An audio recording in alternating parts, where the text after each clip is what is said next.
Have you ever asked yourself, through all those years that you existed, did you live a living life, or are you just breathing? Joy isn't something you need to keep being alive, you may think, but it is something you need to feel like living.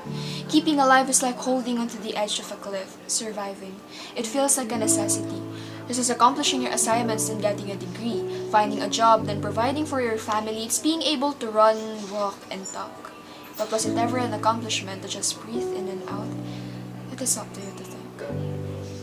We have always been introduced to the concept of depression, and some experience it personally, and it is the best comparative situation they could ever think of. Someone experiencing depression is just keeping himself alive but not living at all.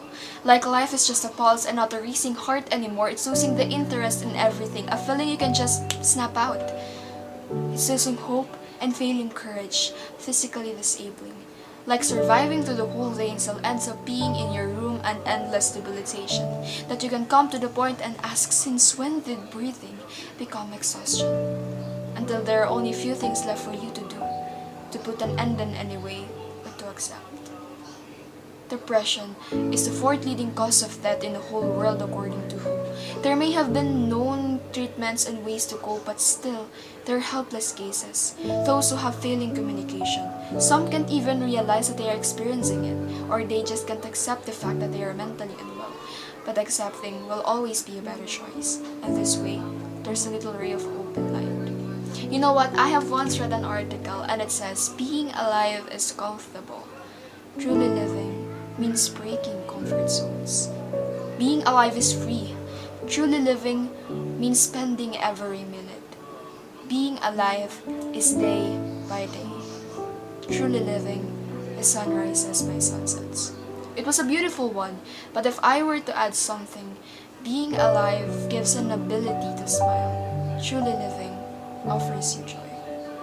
So now you may ask, how can there be joy? Or so where can I find this joy? I remember this little story I encountered when I watched the movie Soul. The story about the little fish in the ocean. He swims up to an older fish and says, I'm trying to find this thing they call the ocean. The ocean? The older fish says. That is what you're in right now. This, says the young fish, this is water. What I am finding is the ocean. So that was the only thing in the movie. But I browsed to the internet and saw the continuation. He said, stop searching, little fish. There isn't anything to look for. All you have to do is look. Joy is already in front of you. It's already in front of all of us. We just have to look at the bigger picture. And it will be hard to explain because joy can never be defined by words.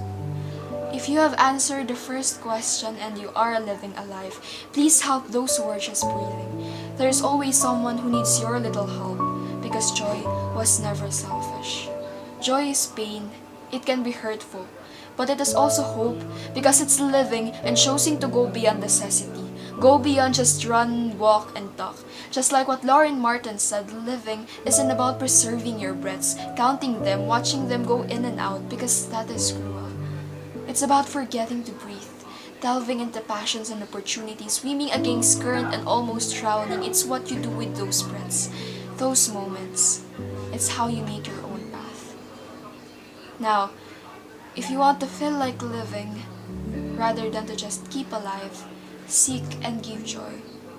That's the answer that has been always offered right in front of you, even before you asked.